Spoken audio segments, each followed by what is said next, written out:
Chapitre 1, Le roi et le secret. Au XVIIe siècle, la France était dirigée par un monarque puissant et emblématique, le roi Louis XIV, également connu sous le nom du roi Soleil en raison de son règne absolu et de l'opulence de sa cour.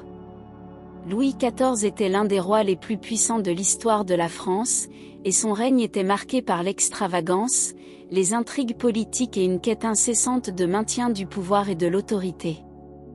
Cependant, il y avait un secret qui tourmentait le roi Louis XIV, un secret qu'il était déterminé à protéger à tout prix. Ce secret impliquait un homme mystérieux, dont l'identité n'était connue que de quelques-uns dans la cour royale. Cet homme est devenu à jamais célèbre sous le nom de l'homme au masque de fer. L'homme au masque de fer a été emprisonné et maintenu captif dans différentes forteresses isolées, situées dans des endroits reculés de la France. Sa caractéristique la plus frappante était son visage en permanence dissimulé derrière un masque de fer, une création complexe qui empêchait quiconque de voir son vrai visage ou d'entendre sa voix. Même ses gardiens les plus proches ignoraient son identité. La raison de cette arrestation et de l'utilisation du masque de fer était un mystère qui a tourmenté les esprits de nombreux contemporains du roi. Certains ont suggéré que l'homme au masque de fer était un frère jumeau de Louis XIV.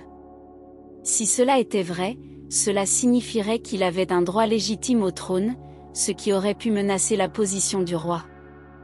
Pour cette raison, il aurait été emprisonné et caché du monde. D'autres théories ont suggéré que l'homme au masque de fer détenait des informations potentiellement dangereuses pour la couronne. Il aurait pu être un haut fonctionnaire, un espion ou un membre de la noblesse qui avait découvert des secrets compromettants. Quelle que soit la vérité, l'homme au masque de fer était une énigme pour tous ceux qui le côtoyaient. On sait peu de choses sur sa vie en captivité, si ce n'est qu'il était constamment surveillé par des gardiens fidèles au roi. Il était isolé du monde extérieur, incapable de révéler son identité ou de communiquer avec quiconque. Pendant ce temps, à la cour du roi, les rumeurs sur l'homme au masque de fer allaient bon train. Certains membres de la noblesse et de la cour tentèrent de découvrir la vérité, mais ils se heurtèrent à un mur de silence. Louis XIV était déterminé à protéger son secret à tout prix. Chapitre 2 – La vie en captivité. La vie de l'homme au masque de fer en captivité était un mystère en soi. Il était détenu dans différentes forteresses au fil des ans, chacune étant soigneusement choisie pour sa sécurité maximale et son éloignement du monde extérieur. La première forteresse dans laquelle il fut emprisonné était la forteresse de Pignerol, située dans les Alpes françaises. Cette prison était connue pour sa sécurité impénétrable, entourée de montagnes escarpées et d'une surveillance constante. L'homme au masque de fer y passa plusieurs années, sans que personne ne puisse pénétrer le mystère de son identité. Plus tard, il fut transféré à la forteresse de l'île de Sainte-Marguerite, située sur la Méditerranée. Cette île était encore plus isolée que la forteresse de Pignerol, ce qui rendait toute tentative d'évasion quasiment impossible. Les gardiens qui le surveillaient étaient des hommes de confiance du roi, qui s'assuraient qu'il ne révélait jamais son secret. La vie en captivité de l'homme au masque de fer était monotone et solitaire. Ses journées étaient remplies de solitude et de silence. Il ne pouvait ni lire ni écrire, car tout matériau potentiellement informatif lui était interdit. Ses gardiens ne parlaient jamais avec lui, et il passait ses journées à méditer sur son sort et à se demander pourquoi il était emprisonné de cette manière énigmatique. Pourtant, malgré ses conditions de vie austères, l'homme au masque de fer conserva une certaine dignité et un air de mystère. Son masque de fer était porté en permanence, même lorsqu'il mangeait ou dormait. Il était contraint de boire à l'aide d'une paille spéciale pour ne pas enlever son masque. Chapitre 3 – Les théories et les rumeurs. Pendant des décennies, des théories et des rumeurs circulèrent autour de l'identité de l'homme au masque de fer. À la cour de Louis XIV, de nombreux courtisans et membres de la noblesse spéculaient sur qui il pouvait être et pourquoi il était détenu de cette manière énigmatique. L'une des théories les plus répandues était celle du frère jumeau de Louis XIV. Selon cette théorie, l'homme au masque de fer aurait été un frère jumeau illégitime du roi, caché pour éviter un conflit de succession potentiel. Cela aurait pu menacer la légitimité du règne de Louis XIV, d'où la nécessité de le garder caché.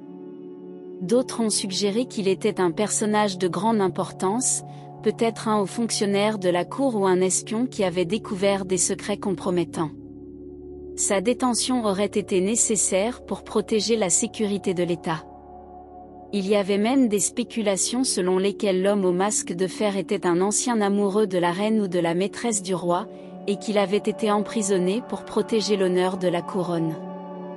Ces théories étaient alimentées par l'idée que seule une relation intime avec la royauté justifierait une telle mesure de sécurité.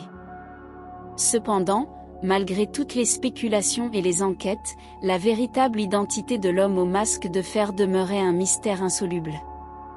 Le roi Louis XIV avait réussi à maintenir le secret à l'abri des regards indiscrets, et l'homme au masque de fer était condamné à une existence d'obscurité et d'incertitude.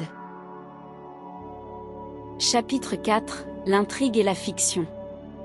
L'histoire de l'homme au masque de fer a fasciné les esprits créatifs de son époque et au-delà. Elle a inspiré des écrivains, des dramaturges et des cinéastes à travers les siècles. L'un des auteurs les plus célèbres à s'être penché sur le mystère de l'homme au masque de fer était Alexandre Dumas, l'auteur de Les Trois Mousquetaires. Dans son roman Le Vicomte de Bragelonne, Dumas a ajouté une nouvelle couche d'intrigue et d'aventure à l'histoire de l'homme au masque de fer. Dans ce récit fictionnel, l'homme au masque de fer est lié aux personnages emblématiques des Trois Mousquetaires, ajoutant une touche d'action et de romance à l'intrigue. Le roman de Dumas a contribué à populariser davantage l'histoire de l'homme au masque de fer, même s'il mêlait fiction et réalité. L'intrigue complexe du roman a captivé les lecteurs et a contribué à entretenir le mystère entourant le véritable prisonnier masqué. Au fil des décennies, d'autres écrivains et dramaturges ont également exploré le mystère de l'homme au masque de fer, chacun apportant sa propre interprétation de l'histoire. Certains ont suggéré des théories nouvelles et audacieuses sur son identité, tandis que d'autres ont préféré rester fidèles aux faits historiques connus.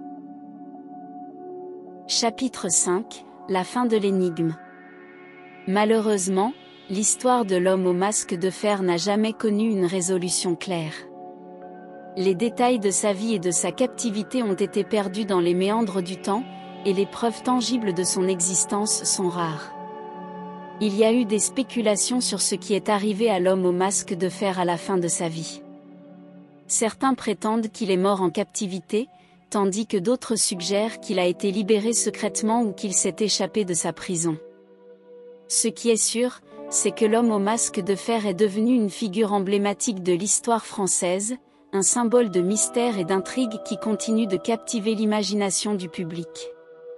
Sa véritable identité reste l'une des grandes énigmes de l'histoire, un secret bien gardé par le temps. Chapitre 6 : La légende perdure. Au fil des siècles, l'histoire de l'homme au masque de fer est devenue légendaire. Elle continue d'intriguer les historiens, les chercheurs et les amateurs d'histoire du monde entier. Des livres ont été écrits, des documentaires ont été réalisés et des théories ont été avancées, mais le mystère demeure. Certains ont suggéré que l'homme au masque de fer était un personnage moins extraordinaire qu'on ne le pensait, un homme ordinaire pris dans une conspiration royale. D'autres pensent qu'il était bien plus important, peut-être même un homme d'État ou un membre de la famille royale. Il y a des légendes qui prétendent qu'il s'est échappé de sa prison secrète, vivant le reste de sa vie dans l'anonymat. D'autres disent qu'il est mort en captivité, emportant son secret avec lui dans la tombe. Quelle que soit la vérité, l'homme au masque de fer reste une énigme fascinante de l'histoire de France, un symbole de mystère et d'intrigue qui continue de captiver les esprits curieux du monde entier. Peut-être un jour, de nouvelles découvertes révéleront enfin la véritable identité de cet homme mystérieux, mais jusqu'à présent, le secret reste enterré dans les méandres de l'histoire. C'est l'histoire de l'homme au masque de fer. Pour plus de contenu comme celui-ci, aimez la vidéo et abonnez-vous à la chaîne. Merci.